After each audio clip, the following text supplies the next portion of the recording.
নমস্কাৰ বন্ধুসকল, আজি ৰাতিপুৱাৰ কেইবাটাও ডাঙৰ খবৰ। আগতে হৈছিল নিট পৰীক্ষাৰ পেপাৰ ফাদিল, এতিয়া হ'ল টেট পৰীক্ষাৰ পেপাৰ ফাদিল মহাৰাষ্ট্ৰত। এইবাৰ মহাৰাষ্ট্ৰৰ টেট পৰীক্ষাৰ প্ৰশ্ন কাকত হ'ল ফাদিল। ইটোৰ পিছতে এইবাৰ ভাইৰেল টেট পৰীক্ষাৰ প্ৰশ্ন কাকত ভাইৰেলৰ পিছতে দেশজুৰি বিজেপিক সমালোচনা জনতাৰ। পৰীক্ষাৰ ঠিক 24 ঘণ্টা পূৰ্বে ফাদিল হ'ল প্ৰশ্ন কাকত। সাময়িকভাৱে বাতিল 28 জানুৱাৰী হ'বলগীয়া পৰীক্ষা। মহাৰাষ্ট্ৰৰ ৰাজ্যিক পৰীক্ষা বৰ্ডৰ এটা সিদ্ধান্ত। জিলাত প্ৰশ্ন কাকত ফাদিল হোৱাৰ অভিযোগ। প্ৰকৃত প্ৰশ্ন কাকতৰ সৈতে সম্বন্ধ থকা কাকতটো উদ্ধাৰ। বিষয়টোক লৈ MSCIৰ তদন্ত অব্যাহত। চৰকাৰৰ ব্যৰ্থতাৰ অভিযোগ তুলি সোচ্চাৰ CJP দল। পিছে কেতিয়াও নিজৰ মোবাইলেৰে ফটো মাৰি আপোনাৰ বাইকৰ চালান কৰিব নোৱাৰিব। ইয়াৰ পৰা আৰক্ষীয়ে মোবাইলৰ কেমেৰাৰে ফটো তুলিব নোৱাৰিব বাহনৰ। গুৱাহাটীৰ যান বাহন আৰক্ষীলৈ কঠোৰ নিৰ্দেশনা। ন' পাৰ্কিঙত মোবাইলেৰে উঠাব নোৱাৰিব ফটো। জৰিমনা নামত আৰক্ষীয়ে দেখুৱাব নোৱাৰিব দাদাগিৰি। ভুৱা ফটো উঠাই নিশালৈ জৰিমনা বিহা কাৰ্য বন্ধ কৰা নিৰ্দেশ। পূৰ্বৰ তুলনাত জৰিমনা 1000 টকালৈ হ্ৰাস কৰা হৈছে। এতিয়া কেৱল POS ডিভাইচৰ জৰিয়তেহে উঠাব পাৰিব ফটো।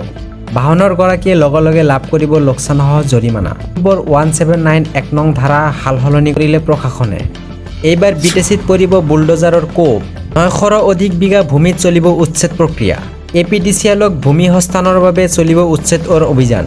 সৰ্বমুঠ প্ৰায় 93টা পৰিয়ালৰ ওপৰত চলিব উচ্ছেদ প্ৰক্ৰিয়া। উচ্ছেদৰ পূৰ্বে পুনৰ সংস্থাপন কৰা হ'ব উচ্ছেদিতক। APDCLক ভূমি হস্তান্তৰৰ প্ৰস্তুতি হাংৰামা চৰকাৰৰ। ভোকানাই BTC চিফ হাংৰামা মহিলাৰীৰ। আৰু এটা ডাঙৰ খবৰ, EMI সংগ্ৰহৰ বাবে যোৱা মেনেজাৰক ভয়ংকৰ আক্ৰমণ। কিস্তিৰ ধন আনিবলৈ যাওঁতে চোকা অস্ত্ৰৰ আক্ৰমণ মেনেজাৰক। মাইক্ৰ' ফাইনেন্সৰ মেনেজাৰক উপযুক্ত পৰি আক্ৰমণ। শিববাট নামৰ ফাইনেন্স কোম্পানীত কৰ্মৰত এই মেনেজাৰজন। দিন দুপৰতে যোৰহাট ৰান্ধনীজানৰ গাঁৱত এটা ভয়ংকৰ সংঘটনা সংঘটিত হৈছে। কামাখ্যালৈ অহা দৰ্শনাৰ্থীৰ সৈতে ভয়ংকৰ এটা কাণ্ড। উপবাসী শেষ কৰি স্বগৃহলৈ যাওঁতে চলন্ত ৰেলত ভয়াৱহ কাণ্ড। কাজিয়া তাৰ চলন্ত ৰেলৰ পৰা ঠেলি পেলাই দিলে ভক্তক। বহিৰাজ্যৰ পৰা কামাখ্যাৰ অম্বুবাচীলৈ আহিছিল ভক্তৰ দলটো। চলন্ত ৰেলৰ ভিতৰতে ছফিকুল এণ্ড টিমে চলাইছিল আক্ৰমণ। নৰনাৰায়ণ সেতু পাৰ হৈ চলন্ত ৰেলৰ পৰা ঠেলি দিলে এজনক। জম্মু কাশ্মীৰৰ পৰা কামাখ্যা দৰ্শনৰ বাবে আহিছিল ভক্তৰ দলটো। ইতিমধ্যে বঙাইগাঁও আৰক্ষীয়ে গ্ৰেপ্তাৰ কৰিছে ছফিকুল ইছলামক। আয়াতুল্লাহ আলী খামেনিৰ অন্ত্যেষ্টিক্ৰিয়াত ঠেকত পেলাইছে ভাৰতক। 9 জুলাইত ইৰাণৰ পবিত্ৰ চহৰ কব্ৰস্থান কৰা হ'ব আয়াতুল্লাহ আলী খামেনি। 2 কোটি লোকৰ উপস্থিতিত সম্পন্ন কৰা হ'ব আয়াতুল্লাহৰ কৃত। প্ৰায় 4 দিন ধৰি চলিব শেষকৃত অনুষ্ঠান। শেষকৃত অনুষ্ঠানলৈ আমন্ত্ৰণ কৰা হৈছে ভাৰতৰ প্ৰধানমন্ত্ৰী নৰেন্দ্ৰ মোদী।